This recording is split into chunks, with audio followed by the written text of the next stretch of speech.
This week on Forever Spinning, we're jumping back to 1991 Seattle to look at the essential Pearl Jam classic, 10.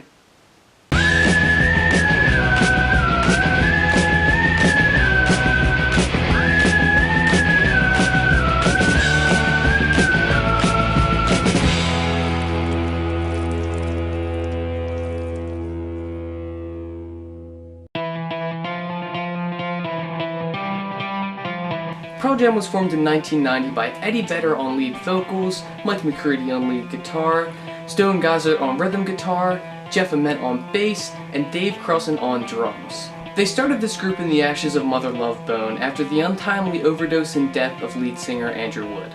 McCready, Ament, and Gossard were all a part of Mother Love Bone, and immediately after the death of Wood, they formed the supergroup Temple of the Dog, along with Soundgarden's Chris Cornell and Matt Cameron. They created Temple of the Dog in order to pay homage and carry on the legacy of their late friend. Temple of the Dog's self-titled debut album went fairly unnoticed until the release of 10, which then prompted the record label to release the track Hunger Strike, which boasted a duet between Cornell and Vedder. After the short-lived Temple of the Dog project, Ament, McCready, and Gossard went on to form the group Mookie Blaylock. After adding Vedder and Crossan, they decided to change their name to Pearl Jam. When first asked about where their name had come from, Vedder responded saying that he had a grandmother named Pearl, and that her husband had a recipe for peyote laced jam. In a 2006 interview with Rolling Stone, Vedder had admitted that the story that he had come up with for the band's name was actually not true at all. Although he did note that he does indeed have a grandmother named Pearl. After playing a couple of shows, the band entered London Bridge Studio in Seattle where they began recording their debut. Then, on August 27, 1991, 10 was released on Epic Records. The first single to be released from 10 was Alive. Many people associate this song with feelings of happiness or joy due to the lyrics in the chorus, but in reality, that couldn't be further from the case. This track is actually all about a boy who finds out that his perceived father was actually his stepfather and that his real father had actually already died. This is based on real events in Eddie Vedder's life. At the age of 17, he too found out that the father figure in his San Diego home was actually not his father at all. This is definitely one of the more explicitly personal tracks off this album, as opposed to more ambiguous tracks with attached meanings. Alive is the most upbeat track off this project, but it still adheres to the themes of darkness, depression, and suicide.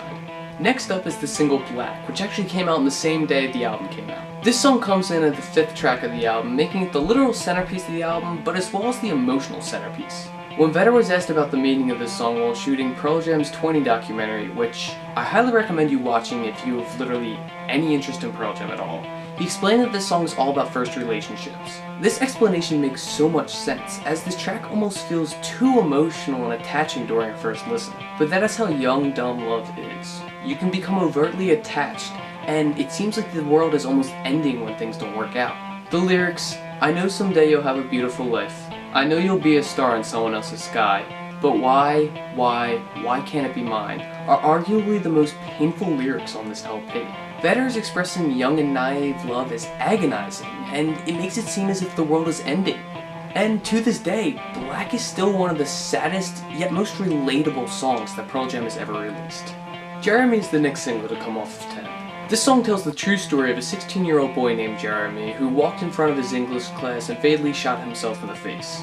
Pearl Jam has received heavy criticism for using the true story of this boy in their song, but Vedder had an explanation for this. He recalled a story from his youth when a boy named Brian shot up an oceanography class in a San Diego school. Vedder had known Brian and always saw him to be a shy and seemingly harmless kid. He read a short obituary about Jeremy in the newspaper which recalled his memory about Brian and then prompted him to write this song. He says his true intentions were to show that killing yourself over being bullied like this would only leave you to have a short memory in the newspaper.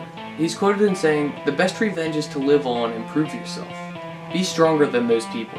Despite the criticism, Jeremy is still one of the most popular songs to come out of the Pearl Jam discography. The final single from Pearl Jam's debut is Oceans. This song is all about Vedder's love of surfing, especially due to his upbringing in San Diego. The vocals take almost total control of this track, aside from sweeping guitar chords and delicate bass strokes. Vedder's voice feels like an ocean, pushing and pulling on the currents of the song. While there is not as much substance to the song as some of the other tracks we've already covered, this song is elegant and stunning in its own right, and especially in Vedder's vocal performance.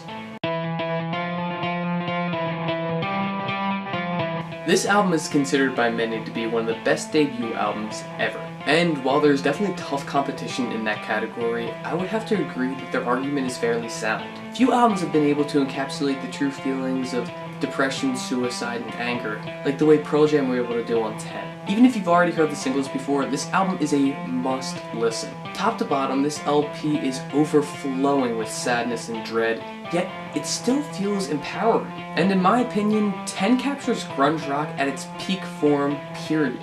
So, whether you've never heard this album before, or if it's a personal favorite of yours, 10 by Pearl Jam will always be forever spinning. Happy listening.